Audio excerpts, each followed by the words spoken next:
로마서 1장 17절, 이제 지난번에 우리가 이제 설명을 해드렸는데, 로마서 1장 17절이 이제 굉장히 어쨌든 이 복음주의 진영, 또 개혁주의, 그러니까 종교개혁자들에게 굉장히 중요시 여겨지는 본문이에요.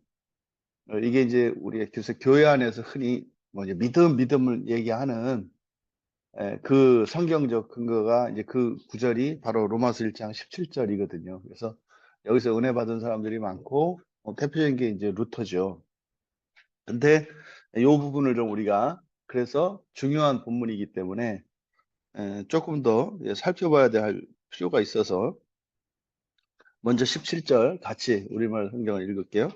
복음에는 하나님의 의가 나타나서 믿음으로 믿음에 이르게 하나니 기록된 바 오직 의인은 믿음으로 말미암아 살리라 함과 같으니라. 헬라어 같이 읽을게요. 디카이오시네 가르테우 엔 아우토 아포칼립테타이 에크피스테오스 에이스 피스틴 카토스 게그랍타이 호데디카이오스 에크피스테오스 제세타이. 이게 이제 그 내용이거든요. 여기서 이제 먼저 1장 17절을 우리가 바르게 이해하기 위해서 알아야 되는 사전 지식이 있는데 믿음에 대한 이해예요. 믿음에 대한. 사실은 이게 지금 기독교 진영 안에 기독교 안에서 성경을 읽을 때 잘못 이해되고 있는 그러니까 불충분하게 이해되고 있는 개념이 믿음의 개념이에요. 그러니까 이게 굉장히 중요한 개념이거든요. 그래서 믿음 하면은 두 개의 동심원을 생각해라. 그렇죠? 그래서 하나님의 믿음, 이 믿음을 이야기할 때는 이렇게 해서 하나님의 믿음 안에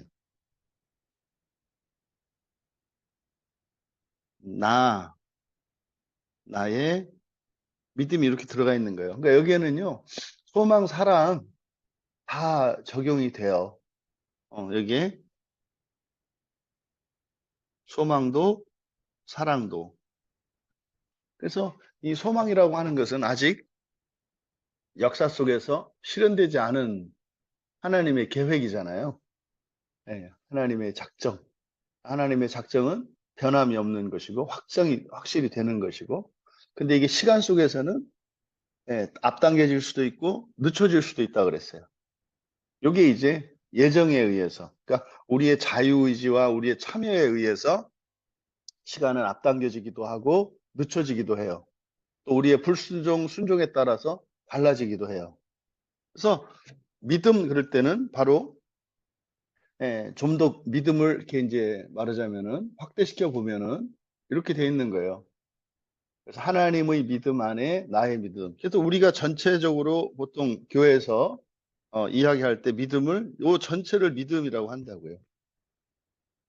그러면 성경을 읽을 때 믿음이 요 나의 믿음에 대해서 이야기할 때가 있고요. 하나님의 믿음에 대해서 이야기할 때가 있어요. 그리고 이게 전체를 합해서 이야기할 때가 있고요. 그러니까 이것을 예, 문맥에 따라서 그것을 이해해야 되고 또 심지어 우리말 성경에는 하나님의 믿음, 예수님의 믿음을 아예 없애버렸어요. 그냥 예수 그리스도의 믿음, 하나님의 믿음이라고 뭐 영어 성경에는 써 있죠. 소유격으로. 근데 우리말 성경에는 그거를 전부 목적격으로 바꿔가지고 예수 그리스도를 믿음으로, 하나님을 믿음으로 이렇게 바꿔놨다고요. 그러니까 그 말도 안 되는 얘기죠. 근데 또 그렇게 바꾼 사람들은 나름대로 변명을 할 수 있어요. 이게 객체의 소유격으로 해석하는 게 뭐가 잘못됐냐. 그러니까 이게 마치 사람들이 법 가지고 따지는 거와 똑같아요. 나 법 어기지 않았다. 맞죠? 이게 변호사들이 많이 하는 얘기잖아요. 법적으로 유죄 판결을 안 받으면 그게 선하고 의로운 걸까요? 그렇지 않거든요. 그래서 우리가 성경을 읽을 때도 문법, 이것도 법이잖아요. 법에 이렇게 귀속되게 되면 성경을 이렇게 한쪽으로 편향돼서 읽어요. 그러니까 성경이 여지를 주는 경우들이 있거든요. 이렇게 해도 되고 저렇게 해도 되는 게 대표적인 게 소유격이에요. 의미는 우리는 어떻게 해요? 둘 다 받아들여야 해요. 둘 다. 그러니까 한쪽은 그러니까 맞고 틀리고가 아니라 보다 자연스러운 의미로 해석할 수도 있습니다만은, 그래서 예를 들어서 주체의 소유격이냐 개체의 소유격이냐 서로 싸울 필요는 없다 이 말이에요. 각자 자기의 입장에 따라서 의미를 부여하면 된다. 그런데 그럴 여지를 우리 한글 성경에서 아예 없애버렸어. 왜? 그냥 그거를 객체의 소유격으로 바꿔서 해놨기 때문에. 그래서 대부분 성경에 있는, 그러니까 예수 그리스도를 믿음으로 하는 것은 우리의 믿음이죠. 예수 그리스도를 믿는 거는 우리가 믿는 거니까. 근데요, 우리를 믿으시는 그리스도의 믿음이 있어요. 이게 사실 은혜거든요. 그러니까 요 부분에 대한 이해가 없이 이제 이 17절의 말씀을 보려고 하니까 믿음이 하나님의 은혜라는데, 결국 얘기를 쭉 듣고 나면 누가 믿어야 돼요? 내가 믿어야 돼요. 그러다 믿어도 그냥 믿으면 안 되고 어떻게 돼요? 제대로 믿어야 돼. 그러니까 도대체 값없이 거저준다는 하나님이 길거리에서 그 야바이꾼들이 하는 거하고 뭐가 다르냐 이 말이에요. 그냥 우리의 이것과는 차이 상관없이 하나님이 값없이 거저 주시는 거라며. 근데 해보니까요, 아이고, 절보다도 더 심해요. 절가는 그냥 현찰박치기로 주고받고는 하지. 근데 이거는 언제는 뭐 되는 것 같았다, 언제는 안 되는 것 같다. 그 자기 마음대로야. 그러니까 그리스도인들이 어떻게 해요? 점점점 이렇게 자유를 발현시키는 게 아니라 오히려 점점점 자유를 구속당해요. 그래서요, 나중에는 자기 뜻도 없어져. 자기 생각도 없어지고. 그러니까 이게 이제 이런 폐해 때문에 그런 거죠. 그래서 믿음이라고 할 때는 이 두 가지, 하나님의 믿음 안에 있는 나의 믿음이라고 하는 요 동심원 두 개 구조를 꼭 기억하셔야 된다. 이제 여기서 지금 우리말 성경으로는 맨 뒤에 부분, 오직 의인은 믿음으로 말미암아 살리라 한과 같으니라. 이게 바로 이제 요 부분만 이제 오늘 우리가 좀 더 살펴볼 건데요. 여기 이제 핵심 구절이거든요.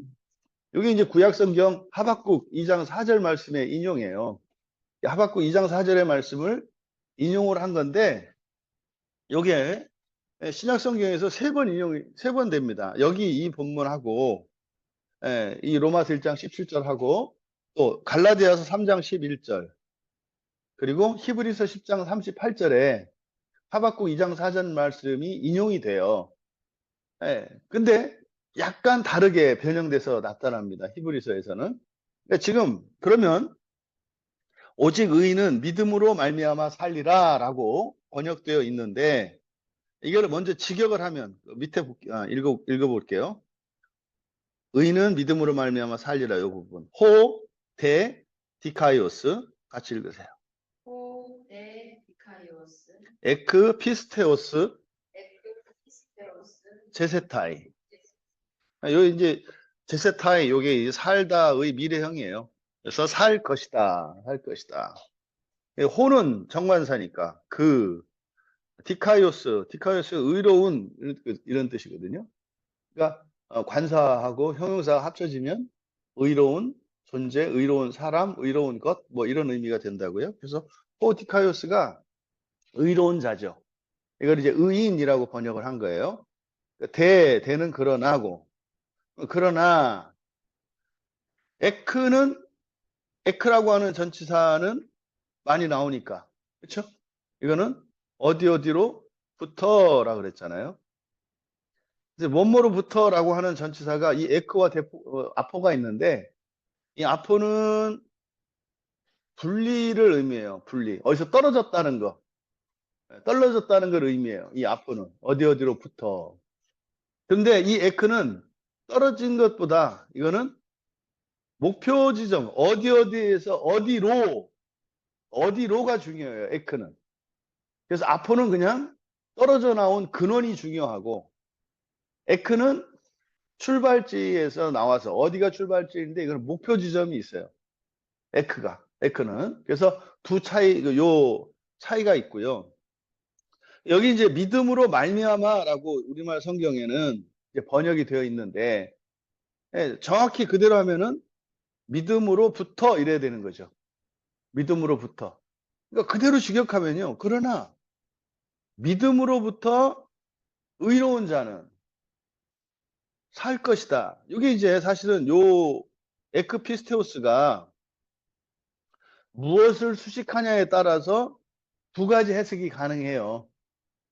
그럼 이 에크피스테오스, 믿음으로부터라고 하는 이것이 바로 앞에 있는 디카이오스를 수식할 때, 바로 앞에 있는 디카이오스를 수식을 하면 믿음으로부터 의로운 자 이렇게 되겠죠. 믿음으로부터 의로운 자는 살 것이다 이렇게 되고, 또 에크피스테오스, 믿음으로부터가 동사 제세타이 요거를 수식할 수도 있어요. 그렇게 하게 되면은 믿음으로부터 살 것이다 이렇게 되는 거죠. 그러니까 의인은, 그러나 호디카이오스니까 그 의인은 믿음으로부터 살 것이다. 이렇게 이 두 가지 해석이 가능해요. 그러니까 이것도 어느 게 맞다, 어느 게 틀리다 이렇게 말할 수는 없어요. 그러니까 이거는 각자가 거기에 맞춰서 취하면 돼요. 근데 의미상으로는요, 하나도 안 달라요. 예를 들어서 먼저 의로운 의의 근거로서 믿음을 사용하면, 그러니까 믿음으로부터 의로운 자, 이건 사실은 무엇과 연결될까요? 앞에서 나왔던 율법으로부터죠.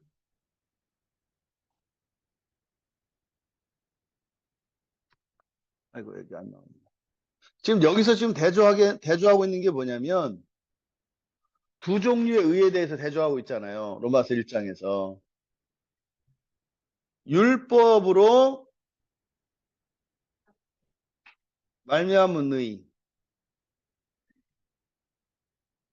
이게 뭐예요? 이건 사람의 의죠. 율법을 지켜서 완전하게 되는 거. 이게, 이걸 우리가 사람의 의라고 했다고요. 욥기 주제가 이거예요. 욥은 그냥 사람이니까 사람으로서 완전하면 된다는 생각을 갖고 있잖아요. 그래서 계속 그 얘기를 한다고요. 율법에 대해서. 그런데 율법은 모세에게 주신 하나님의 율법을 율법이라고 하고, 다른 거는 전부 법이라고 한다 그랬죠. 그래서 이 로마서에서도 그걸 구분을 해요. 율법과 법을. 그 법 그럴 때는 율법이에요. 그 율법에 적용을 받는 건 이스라엘 사람들이겠죠. 이스라엘 사람들에게, 모세를 통해서 이스라엘 사람들에게 주신 법이니까. 그럼 각 나라 모든 족속들이 구약에 모세에게 주신 그 율법에 적용을 받지 않아요. 하지만 그러면 이제 각 나라는 또 법이 있잖아요. 나름대로. 민족에 따라서, 시대에 따라서, 나라에 따라서, 또 가정에 따라서, 뭐 단체에 따라서 법이 있잖아요. 이걸 법이라고 한단 말이에요. 그러니까 이런 법이라고 하는 것은 목적이 뭐예요? 사람에 의해요. 사람의 의. 그러니까 나라에 있는 법은 왜 만들어요? 그 나라에 사는 사람들이 행복하고 안전하고 평화롭고 자유롭고 잘 살 수 있도록 만드는 게, 그걸 목적으로 하는 게 모든 법의 목적이에요. 가정에 가법이 있어요. 왜 그래요? 그 가정에 속한 가족 구성원들이 잘 살 수 있도록, 훌륭한 사람이 될 수 있도록 가지고 있는 거예요. 그래서 율법은 유대인들을 염두에 두고 있어요. 1차적으로. 하지만 2차적으로 예수를 믿고 그리스도인이 되면 아브라함의 자손이 돼요. 영적으로. 그죠? 그러면 구약 성경도 우리의 법이 되는 거예요. 그래서 항상 모든 민족 가운데 있는 그리스도인은 두 가지 법을 가지고 있어요. 그러니까 엄격히 말하면 세 가지 법이죠. 세 가지 법. 하나는 하나님의 법이 있고, 또 하나는 자기가 속한 나라와 시대의 법이 있고, 그 다음에 또 하나 구약 성경에 나와 있는 율법이 있죠. 그러니까 법 세 개를 가지고 살아가요. 근데 이스라엘 사람들은 율법과 하나님의, 그러니까 율법과 하나님의 법, 이렇게 두 가지가 있는 거잖아요. 그러면은 우리가 그럴 수 있어요. 이스라엘 사람들은, 이스라엘은 율법하고 믿음의 법인 하나님의 법, 이 두 가지고, 그 다음에 다른 타민족은 자기들의 법이 있고, 또 율법이 있고, 그 다음에 믿음의 법, 하나님의 법이 있으니까, 이 세 개네? 우리는 분리하네? 분리해요? 안 분리해요? 손해인 것 같잖아요. 그러니까 이런 사고가 잘못된 거예요. 개미가 사람 되는데요. 예? 개미가 사람이 될 수 있는 기회가 주어지는데요. 어떤 애는 모래를 두 개 굴리고요. 어떤 애는 모래를 세 개를 굴린다고 할 때, 이게 차별일까요? 아닐까요? 모르죠. 이게 개미 입장에서는 차별로 느껴져요. 쟤는 왜 두 개 걸리고 나는 왜 세? 그러니까 이게 뭔지 모르기 때문에 그 사소한 차이가 공로 의식이 되고 차별 의식이 된다고요. 그러니까 개미가 사람 되는 거는요, 불가능한 일이고요. 두 개가 아니라 집채만한 바위를 10개 굴리라고 해도 감사할 일이에요. 근데 왜 쟤는 두 개 굴리고 난 세 개 굴려요? 그러니까 요 생각이요, 우리에게 있습니다. 이게 불공평하게 느껴진다고요, 우리들에게는. 왜 그래요? 이루어진 부활의 실체와 실상이 뭔지 모르기 때문에 이런 거예요. 그러니까 나는 왜 못 살고 쟤는 잘 살아요? 나는 왜 아픈데 쟤는 안 아파요? 나는 또 이렇게 나는 이렇게 자유도 없는 나라에서 태어났는데 쟤들은 왜 자유로운 나라에서 살아요? 결국은 공통적인 것은 이스라엘과 똑같아요. 율법과 믿음의 법으로 온다고요. 그래서 결국은 이 법이, 각 나라가 가지고 있었던 법이 율법 안에서 이렇게 통합이 되죠. 그러니까 예전에는 자기의 법을 가지고 살던 사람들이 율법으로 바뀌는 과정이죠. 그러니까 예수님 오신 말씀이 그거예요. 그러니까 구약의 이스라엘도 율법을 지키면서 살았어요. 근데 그 율법을 하나님의 법으로 바꿔 가시잖아요. 그러니까 똑같은 율법이야, 형식적으로는. 하지만 이스라엘 사람들도 그 못 알아듣고 못 지켜요. 안 지켜요. 못 지키는 게 아니라. 그러니까 우리나라 사람들도 가지고 있는 법을, 율법을 가지고 하나님의 의에 이르는 수단으로 삼아야 되거든요. 이게 안 바뀌는 거예요.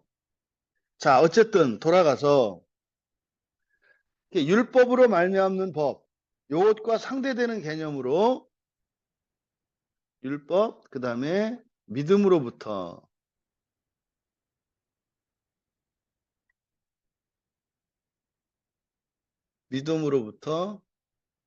의롭게 되는 것. 그러니까 믿음으로 말미암는 의. 뭐 이렇게 할 수도 있고, 믿음에서 나오는 의, 그리고 율법으로 말미암는 의, 이렇게 두 가지가 대조되고 있어요, 지금 1절에서. 그러니까 지금 여기서는 요 믿음이라고 하는 것은 사실은 뭐예요? 아니, 여기서 의인이라고 하는 것은 무엇과 율법으로 되는 의인에 대한 상대 개념을 말하려고 하는 거예요. 그러니까 여기서 말하는 의인은 뭐겠어요? 믿음으로부터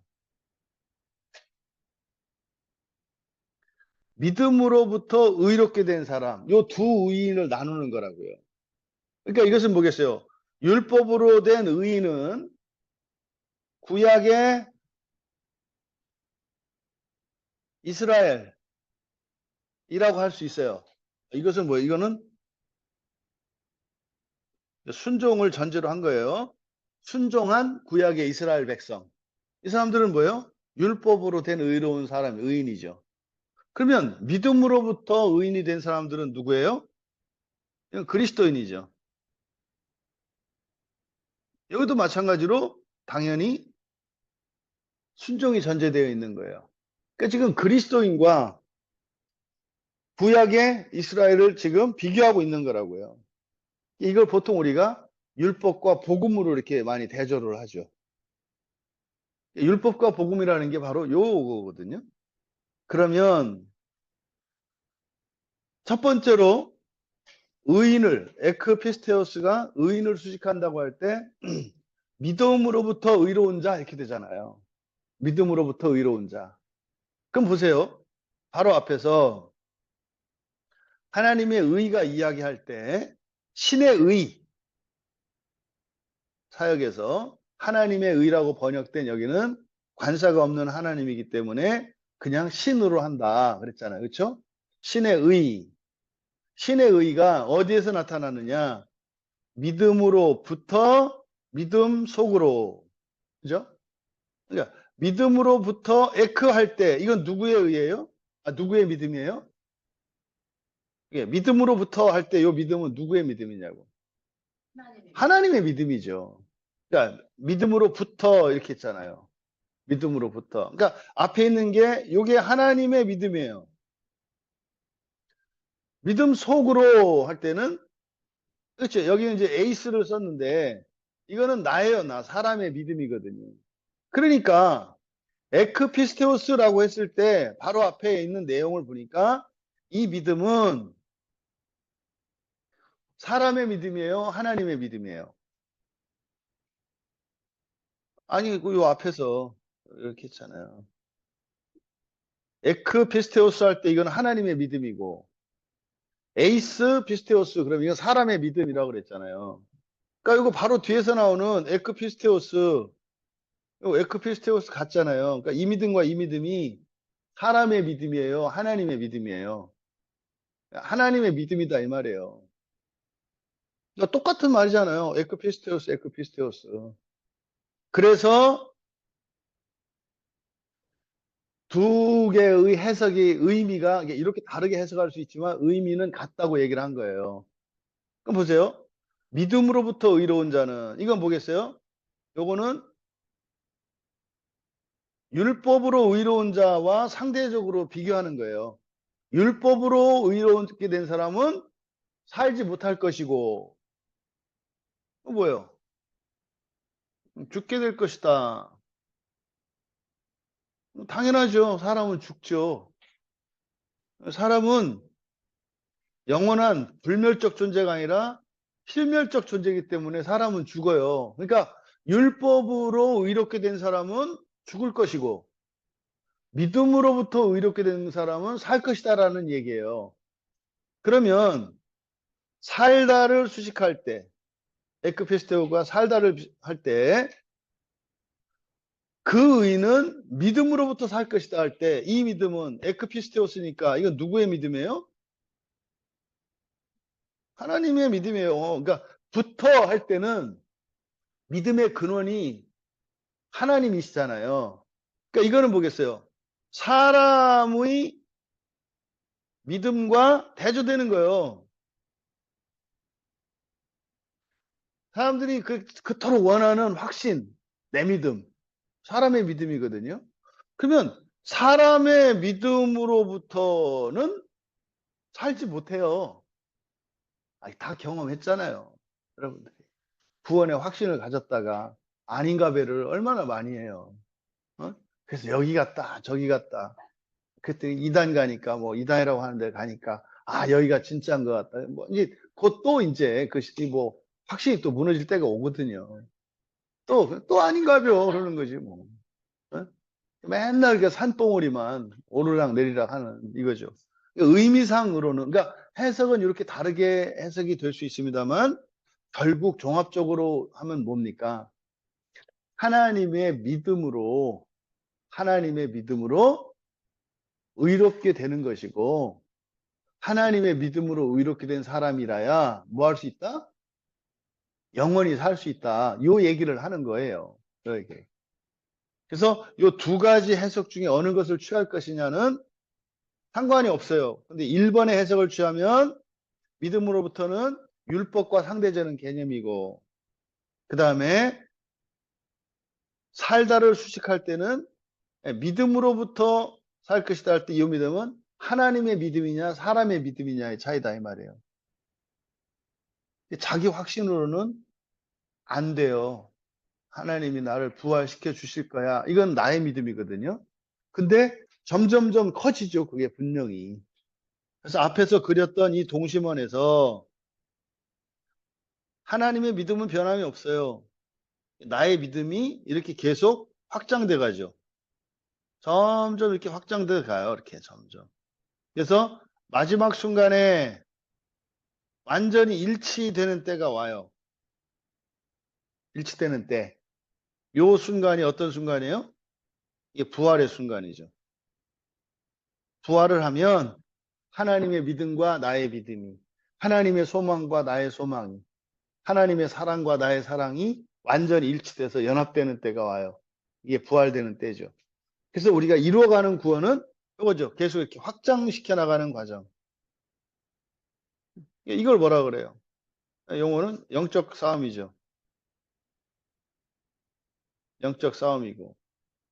이게 성화의 삶이고. 이게 이루어가는 구원이죠. 이렇게 되는 거죠. 이해되시죠?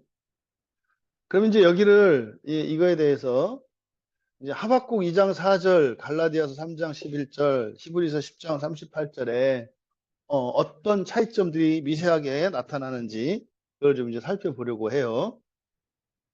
이 하박국 2장 4절은요. 히브리어 원문, 구약 성경 히브리어 원문에는 이렇게 돼 있어요. 의인은 그의 믿음으로 말미암아 살리라. 그래서 이게 지금 3인칭 단수잖아요. 그러면 그의 믿음 했을 때 여기 앞에서 그의 마음은 또 그 속에서 그러니까 요 그는 사람이란 말이에요, 사람. 그래서 의인은 그의 믿음으로 그러니까 요 의인이죠. 자기 자신의 믿음으로 말미암아 살리라. 이렇게 이해되기가 쉽잖아요. 그러면 뭐예요? 자기는 자기 믿음으로 산다는 의미가 되잖아요. 나는 내 믿음으로. 이게 이제 오늘날 대부분의 그리스도인들이 가지고 있는 생각이에요. 그래서 뭐 사형리에서 대표적으로 제시하는 게 이거잖아요. 지금 믿으시면 돼요. 지금 영접하시면 돼요. 왜냐하면 당신의 믿음으로 사는 거거든요. 하나님도 못 건드려요. 지금 믿기만 하세요. 그러면요. 하나님도 꼼짝 못해요. 당신이 여기다 계약서 도장 찍는 거라서요. 이게 법적인 문서라서 하나님도 이거 취소 못해요. 이런 식이잖아요. 이게 그의 믿음을 사람의 믿음으로 이해를 한 거거든요. 근데 이게 성경적으로 맞지 않아요. 이거를 70인역, 헬라어로 번역한 70인역은 이 그의 믿음을 나의 믿음으로 번역해 놓았어요. 이때 나는 누굴까요? 하나님이세요. 여호와 하나님.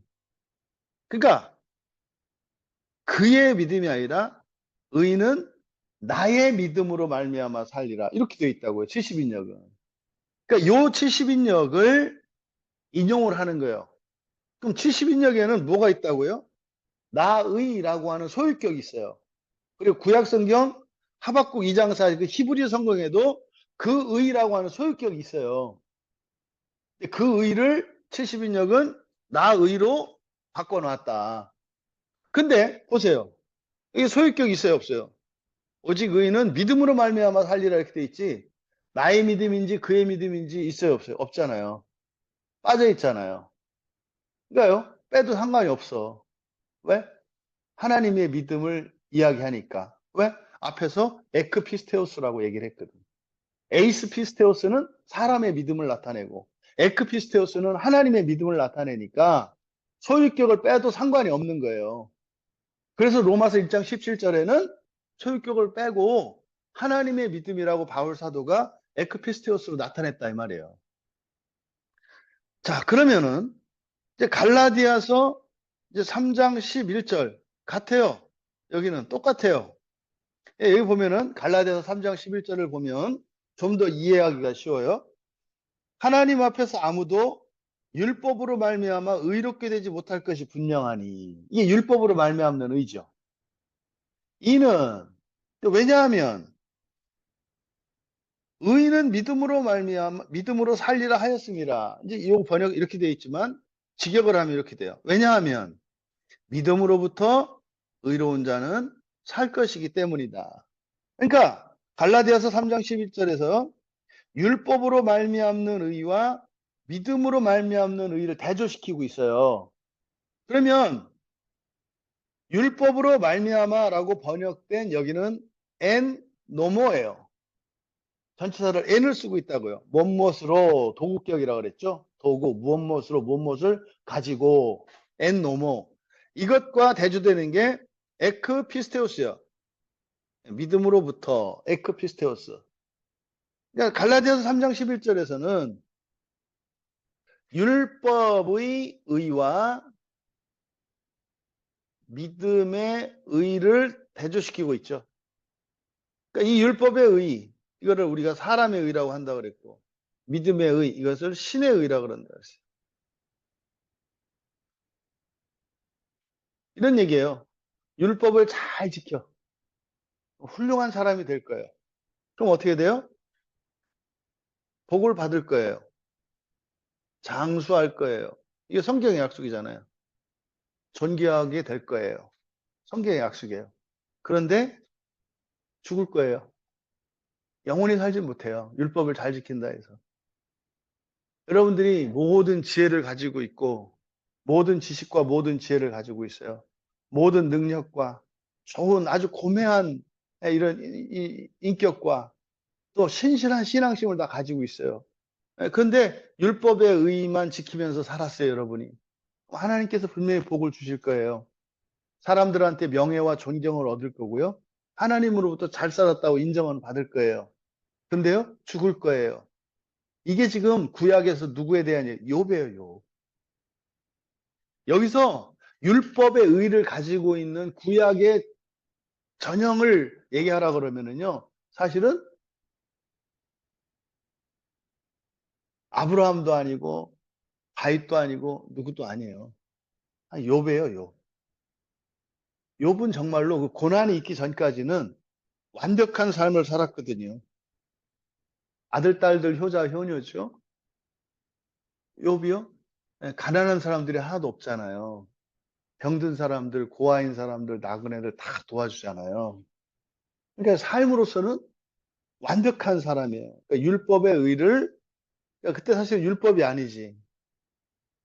왜? 거기는 언약과 상관이 없으니까 그냥 법이죠. 그렇죠? 근데 법이나 율법이나 같다 그랬잖아요.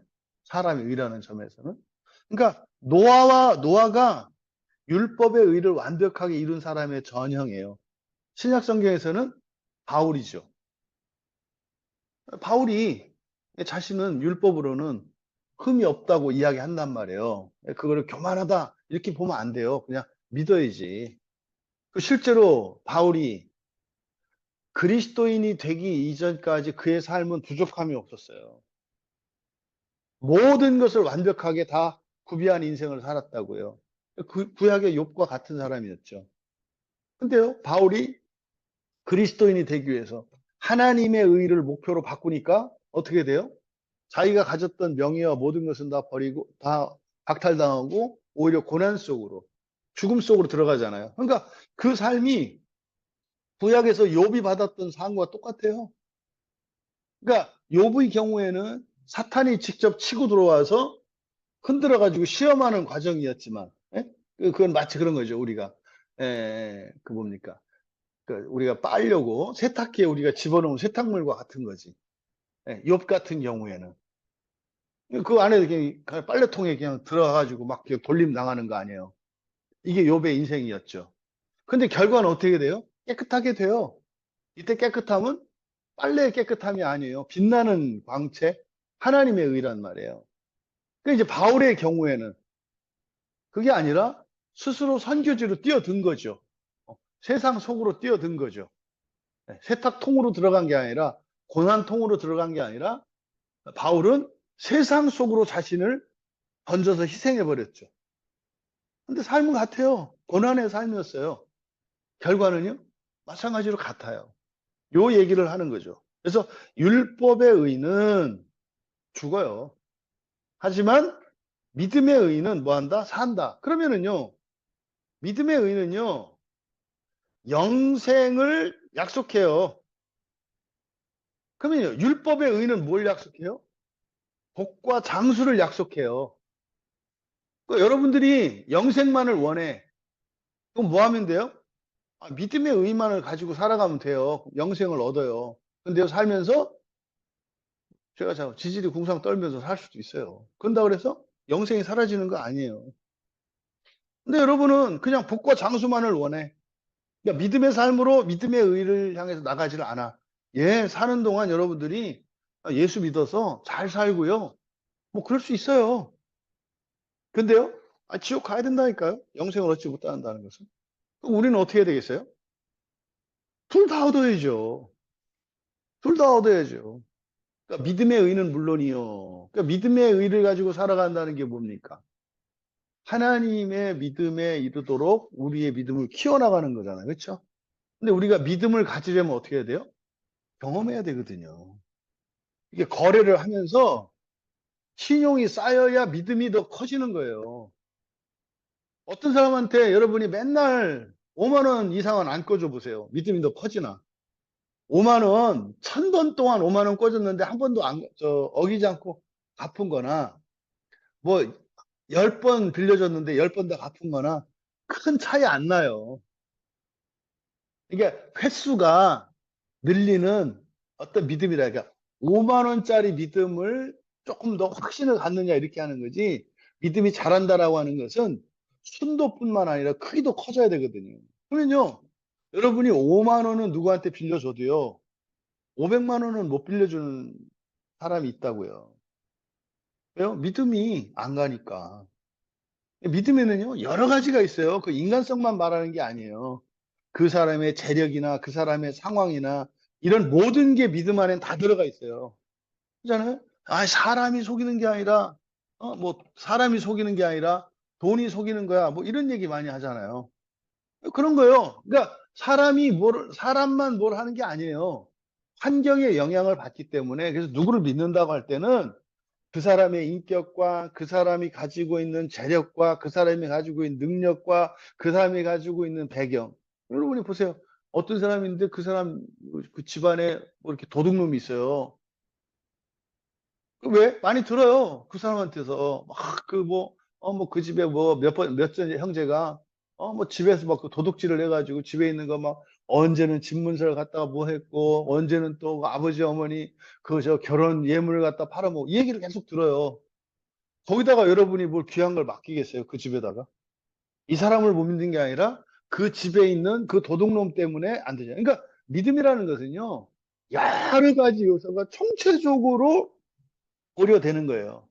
그러니까 사람들이 억울해하는 사람들이 있어요. 나를 좀 믿어달래. 나를 좀 믿어달래. 너를 믿는다니까요. 근데요, 너의 환경이 지금 너도 어찌할 수 없는 환경이야. 왜 나를 못 믿느냐고. 나만 믿어갖고 믿어지는 게 아니에요. 모든 게 다 갖춰져야 믿어지는 거거든요. 그래서 여러분들이 믿음의 의를 이루면서 살아간다고 하는 것은 뭐예요? 하나님에 대한 신용이 자꾸 커지는 거예요. 처음에는 그냥 뭐 한 달에 한 번 교회 나오던 사람이 두 번, 세 번 늘려가요. 왜요? 네, 그게 이제 신용이 쌓이는 거예요, 이렇게. 내가 이렇게 하는 행동들이 헛짓거리는 아니다. 라고 하는, 이게 조금씩 조금씩 생겨요. 물론 그렇게 할 때도 가끔 들 때 있어요. 진짜인가? 뭐 이렇게 뭐 이런저런 생각이 들 때가 있어요. 뭐 빠져도 되는 거 아닌가? 뭐 꼭 이렇게 빠지지 않고 가야 돼. 뭐 한 번쯤은 뭐 이렇게 되는 거 아닌가? 뭐 별의별 생각이 들어요. 근데 그런 과정을 지나다 보면요, 그런 생각을 아예 안 하죠. 믿음이 잘한 거예요. 그렇잖아. 내 안에 지갑에 10만 원이 있어. 옛날에는 5만 원을 이렇게 해서 이렇게 도와줄 수 있었어. 나중에 가면 어떻게 돼요? 10만 원을 다 그냥 대책도 없이 도와줄 수가 있다고요. 그렇게 하라는 얘기가 아니에요. 그렇게 되기도 한다고요. 왜요? 걱정이 안 돼. 이렇게 해도 어차피 내가 지금 나의 필요보다 다른 사람의 필요가 커서 이거를 이렇게 돌려줬듯이 하나님은 또 나의 필요를 채워줄 걸 알기 때문에, 이게 믿기 때문이죠, 이거는. 그러니까 이렇게 가는 거죠. 이런 식으로 이제 믿음이 자라가는 거. 이게 믿음의 삶이고, 율법의 의라고 하는 것은요, 구약에 있는 모세의 율법뿐만 아니라 예수님께서 또 사도들이 이야기하셨던 신약에 있는 법들이 왜 없어요? 어? 예수님이 명령하신 거, 사도들이 우리에게 명령한 거 왜 없어? 있잖아요. 다 법이에요, 그것도. 근데 그걸 법이라고 안 해. 왜요? 이거는 바로 믿음으로 우리가 가는 거예요. 그러니까 요 두 가지가 합쳐져요. 요 순간이. 이게 뭡니까? 그래서 믿음으로 율법을 지키는 삶, 요게 둘 다 목표로 하는 삶이에요. 믿음으로 율법을 지키는 삶. 그럼 믿음으로 율법을 지킨다는 게 뭐예요? 각자의 최선이에요. 각자의 최선을 다해 율법을 전인격적으로 지키는 것. 이렇게 이해할 수 있어요. 그러니까 믿음으로 율법을 지키는 삶. 이게 이제 하면요, 둘 다 얻을 수 있다 이 말이에요. 예? 복과 장수도 얻을 수 있고 영생도 얻을 수 있다 이 말이에요. 둘 다, 둘 다. 어? 그러니까 우리가 추구해야 될 삶은 뭐겠어요? 이거겠죠. 믿음으로 율법을 지키는 삶이겠죠. 그럼 믿음으로 율법을 지키는 삶은요, 누구나 다 할 수 있어요.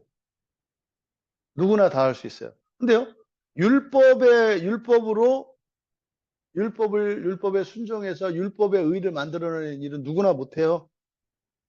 누구나 못해요. 굉장히 드물어요. 모든 법을 다 지킬 수 있는 사람은요, 강한 의지력이 있어야 되죠. 지성적으로도, 감성적으로도 이게 다 갖춘 사람이어야 해요. 드물어요. 아, 있어요. 또, 믿음의 의도 마찬가지죠. 이 믿음의 의라고 하는 것은 사실은요, 안 지켜도 되는 거예요, 자기는. 왜? 이 믿음이 하나님의 믿음이니까. 그죠? 하나님의 믿음으로 하는 거니까 우리가 해야 될 일이 없어요. 그래서 우리가 가끔 그런 생각 듣잖아요. 언제나. 그러면 우리는 그냥 하나님만 믿으면 된다는 얘기네. 그럼 교회 안 가도 되는 거 아닌가? 아, 또 가야 된다 그러네. 그러니까 그치, 뭐 교회 가는 게 그렇게 뭐 어렵거나 뭐 대단한 건 아니니까 뭐 아무것도 안 하는 거일 수 있기는 한데 그것도 아무것도 아니라고 하면 좀 섭섭하거든요. 근데 사실은 원칙적으로 구원파에서 말하는 게 뭐겠어요? 요걸 말하는 거죠. 구원파에서 말하는 거 믿으면 돼요. 아이 뭘 죄를 짓고 그 뭘 못한다고 뭘 이렇게 벌벌벌 떨어요. 괜찮아요. 믿음이면 돼요. 요게 요 믿음의 의를 말하는 거죠. 그러니까 요 측면만, 그러니까 이 사람들은 영생을 얻을까요? 못 얻을까요? 얻어요. 근데 어떻게 얻어요? 푹 담갔다가 올 거예요. 그러면 그 사람들은 전부 다 푹 담글까요? 아니에요. 구원파에 있는 사람들 중에서도 하나님의 율법을 지키면서 살아가는 사람들이 있어요. 아, 그 사람들은요, 정상적으로 구원을 얻을 거예요. 그 사람들 가운데에서는요, 뭐 지옥 안 가고 이렇게 할 수 있는 사람도 있어요. 근데 마치 이거 하나만 얘기하니까 잘못된 것처럼. 그럼 사실 오늘날 기독교의 위치는 어디냐? 이 두 개가 섞여 있어요. 두 개가. 그러니까 언제는 하나님의 은혜, 그래서 우리는 가만히 있어도 되고, 우리가 죄를 져도 되고, 뭐 상관이 없대. 그러니까 열심히 할 필요가 없는 거예요. 열심히 해야 될 이유가 없잖아요. 또 열심히 안 했더니 또 믿음이 없는 거라네. 그러니까 이게 지 마음대로 갔다. 이연령 비연령이야. 귀에 가면 귀걸이, 코에 가면 코걸이. 그러니까요, 목사들은 이길 수가 없어요. 언제는 기도 안 해서 그랬다고 그러더니 또 언제는 또 기도 때문이 아니라고 그러고. 그 뭐 어떻게 하라는 거예요? 하라는 거예요? 말라는 거예요? 그건 목사 마음이야. 그러니까 사실은 목사도 몰라요. 그래서 그래. 그러니까 자꾸 물어보지 말고 각자 해라. 뭐 이렇게 하는 거죠. 그래서 정리하자면 성경에서 말하는 바른 믿음은 우리에게 제시해요. 극단적으로. 사는 동안 복 받고 잘 먹고 잘 살다가 죽을래. 이거. 또 하나는 영원히 죽지 않을래. 두 가지를 제시하는데 이거 양자택일이 아니에요. 이것도 갖고 이것도 가질래. 여러분이 선택할 문제라고요. 우리는 어떻게 해야 돼요? 둘 다 가져야죠. 둘 다. 그럼 둘 다 갖는다는 것은 이것 플러스 이것이 아니에요. 모든 것을 다 지킬 수 있는 사람과 아무것도 하지 않아도 되는 것이 합쳐지면 어떻게 될까요? 모든 것을 할 수 있는 사람도 안 해요. 아무것도. 또 아무것도 안 해도 되는데 이거를 아무것도 안 한다는 것은 사실 우리가 할 수 있는 게 아니잖아요. 이거 하나님이잖아요. 이거를 내가 하려 그래.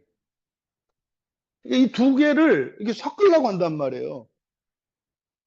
안 된다니까요. 어차피 하나님의 믿음도 우리가 가질 수 없는 믿음이에요. 또 완벽하게 율법을 다 지키고 순종하는 것도 이거는 소수의 사람만 가능해요. 대부분은 보통 사람들이거든요. 그럼 우리는 어떻게 해요? 이게 두 가지를 할 수 있는 예수님이 주신 게 이거예요. 믿음으로 율법을 지키면서 살아라. 믿음으로 율법을 지키면서 살아라. 그러니까 이게 집을 짓는다면 지붕부터 짓는 거라 그랬잖아요. 하나님이 우리를 잡아주셔서 위에서부터 집을 짓는 거라 그랬잖아요. 그래서 비를 피할 수가 있어요. 이렇게 하나님의 구름으로. 그러면 믿음으로 율법을 지키는 삶, 이것이 우리가 추구해야 되는 삶이라는 거죠. 이게 뭐다? 각자의 최선이에요. 그러니까 절대 비교하면 안 돼요. 근데 각자의 최선을 알려면요,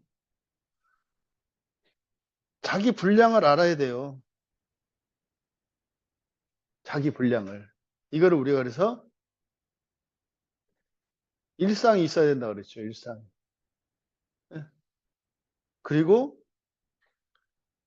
타인과 비교하지 마라. 이 두 가지를 꼭 기억하셔야 돼요. 각자의 최선은. 다만 판단해서 어떻게 해야 돼요? 내가 도와주고, 그죠?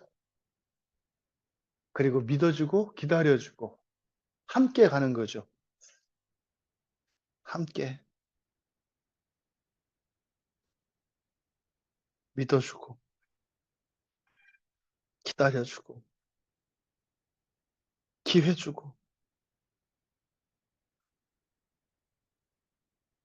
도우면서.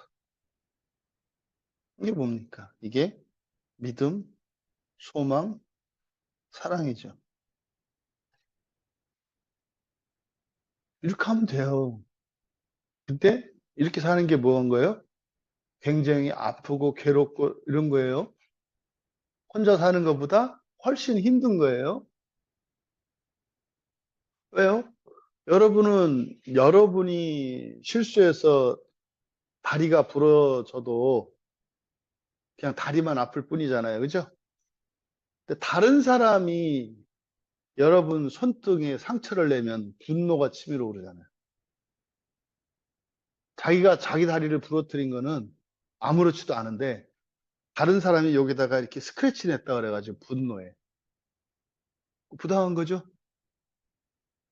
공정하려면 어떻게 해야 돼요? 다리를 부러뜨린 자기한테 더 100배는 더 분노해야지. 근데 자기한테는 관대하잖아요. 불쌍히 여기잖아요. 너 그렇게 해서 얼마나 아프냐, 뭐 이러잖아. 다치게 한 사람도 마음 아파요. 되게 미안하고. 똑같이 아파요. 다른 누군가에게 생명에 해를 가했을 때는요, 마음 아픈 거예요. 똑같이. 자기는 다리를 분질러 놓고도 용서해주고, 다른 사람은 요만큼 상처냈다고 그래서 막, 반대로 적용해 보세요. 반대로. 여러분들이 누군가가 했을 때, 반대로. 그래서 믿음과 소망과 사랑은 바울 신학의 핵심이라고 그랬잖아요. 사실 이거는 예수님의 가르침인 거죠. 이거를 이제 실제적으로 적용하면 이렇다는 거예요. 자, 이제 돌아가서 갈라디아서 3장 11절은 율법으로 말미암는 의와 믿음으로 말미암는 의를 대조하고 있어요. 여기서 알 수 있는 것은 뭐다? 율법으로 말미암는 의에 대한 믿음으로 율법을 지켜서 의롭게 되었을 때 약속이 있어요. 이게 이제 구약의 약속이에요. 복과 형통, 명예, 존귀 이런 거잖아요. 현실적인 복. 그러니까 율법을 지켰을 때는 현실적이고 물질적이고 이런 현세적인 복에 대한 약속이 있어요. 근데요, 믿음으로 얻는 이 의에는 영생에 대한 약속이 있어요. 우리는 어떻게 된다? 둘 모두 취해야 한다. 그러니까 둘 모두 취하는 것은 이것도 하고 이것도 하라는 얘기가 아니에요. 너무 문제가 된단 말이에요. 둘 다 할 수 없는 거예요, 대부분은. 둘 다.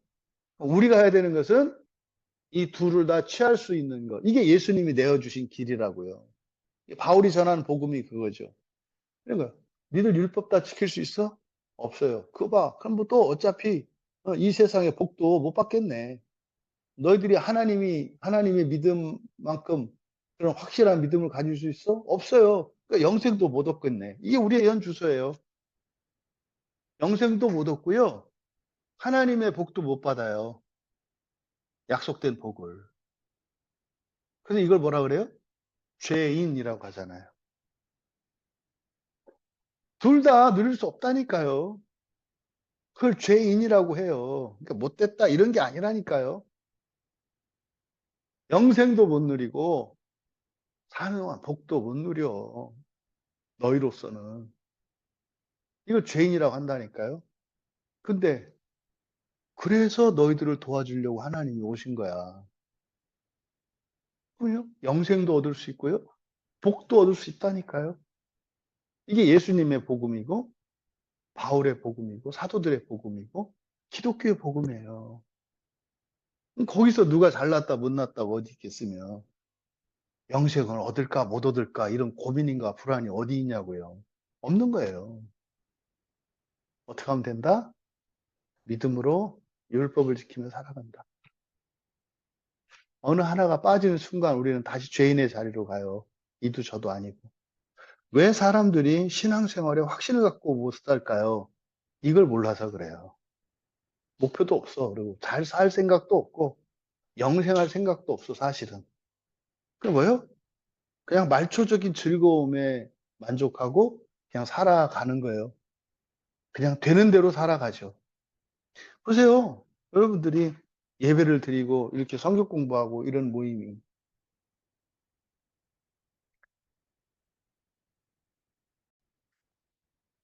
둘 다 영생과 복 둘 다, 둘 다 누리셔라. 그러니까 여러분들을 위한 것이기도 합니다만 사실은 여러분 사명이 있다고요.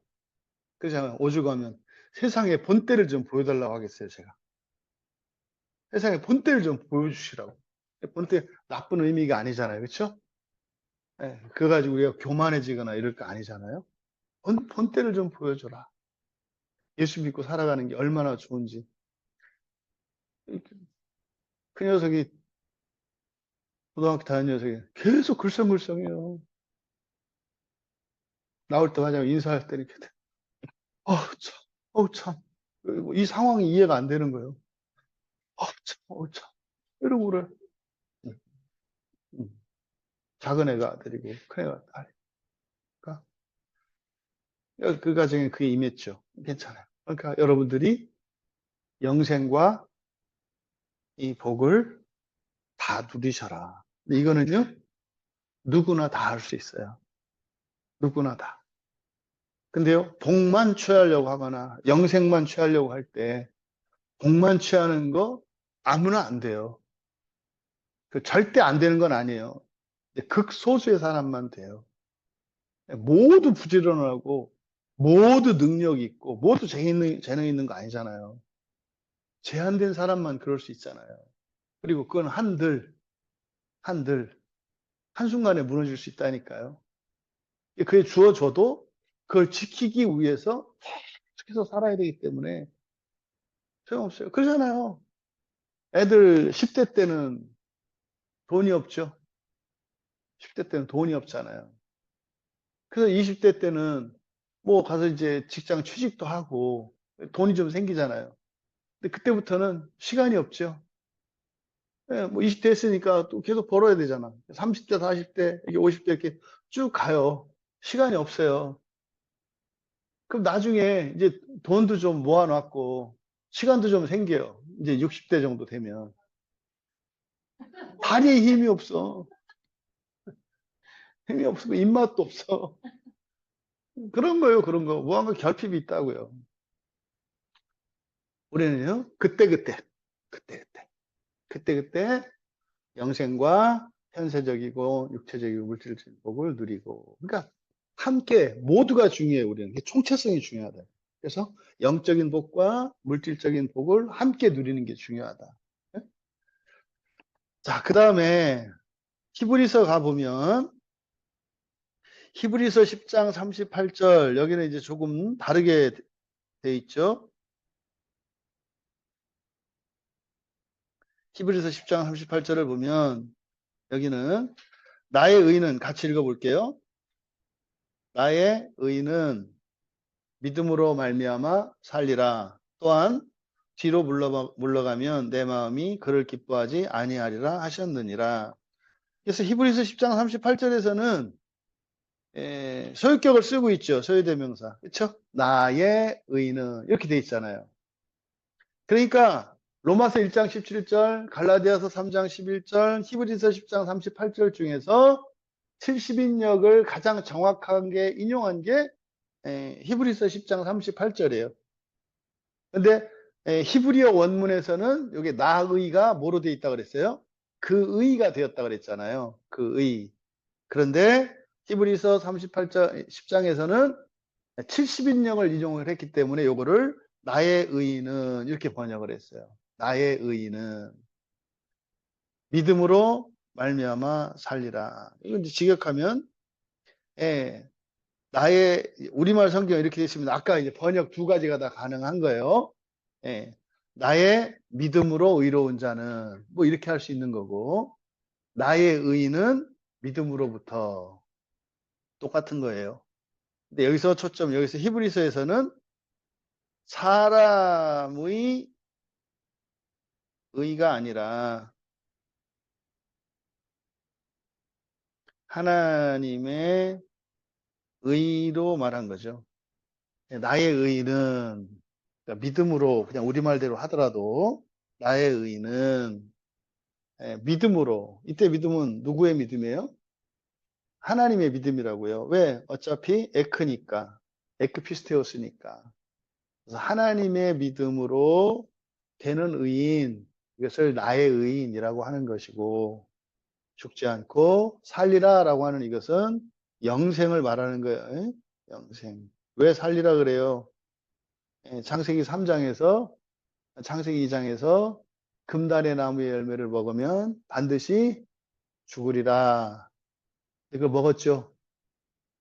그래서 필멸적 존재가 됐잖아요.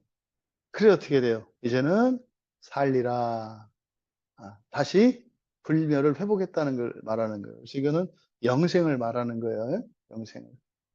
그냥 뭐 교회 다니면 안 죽는다고 뭐 이러면 대답 못해요. 사람들 되게 성기 다 죽잖아. 뭐야 지난주 저 어떤 목사님 죽었다. 야. 그러니까 나도 몰라. 뭐 이제 이러는 거예요. 그러니까 웃기는 거지. 그리스도인들 자체가 성경이 뭘 말하는지를 몰라요. 그래서 하박국 2장 4절에서 말씀하는 이 내용은 영생에 대한 말씀이에요. 영생에 대한 말씀. 그러니까 이 말씀이 구약 성경을, 그러니까 구약의 이스라엘에게 중요했던 이유는 뭐예요? 구약의 이스라엘은 현세적이고 물질적인 복이 다인 줄 알았어. 그러니까 그들이 이제는 하나님의 의로 도약할 수 있도록 주신 말씀인 거죠. 이게 욥기라니까요. 같이. 그러니까 이스라엘 민족이나 또 오늘 살아가는 그리스도인이나 하나도 조건이 다르지 않아요. 현세적인 복과 그리고 영생의 복 사이에서 할 수 없는 방식으로 할 수 없는 것을 추구하면서 살아가요. 그래서 하나님이 직접 오셔야만 했던 거라고요. 이것을 바로잡아 주시려고.